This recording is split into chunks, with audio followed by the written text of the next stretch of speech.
Quem gosta de música vai se encantar. Uma exposição no CCBB é um convite ao improviso, à criatividade, ao desafio de brincar ao som da música. Pois é, por lá os instrumentos são diferentes, artesanais, feitos com material simples, reciclável, onde até os brinquedos de infância produzem música.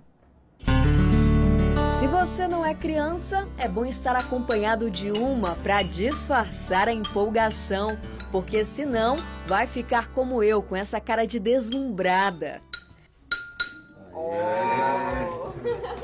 Aqui não tem essa de não poder tocar em nada, o proibido é ficar parado.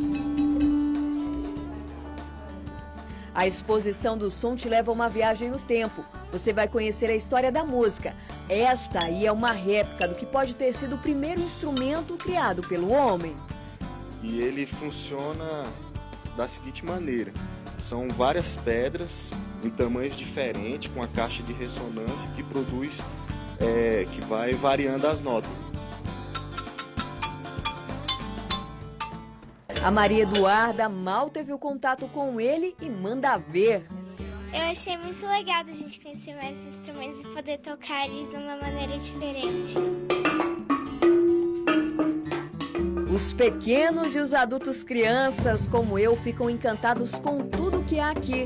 São mais de 12 instrumentos com direito a conhecer os caminhos do som. SBT Brasília! Apaixonados por música, o Márcio e um amigo resolveram criar esta exposição. Há muito tempo a gente tem visto esses projetos pelo mundo afora e sempre deu muita vontade de fazer. Quase tudo é feito de material reciclável, é deixar a inspiração fluir. Dá para tirar melodia do cano, da lata e da garrafa plástica.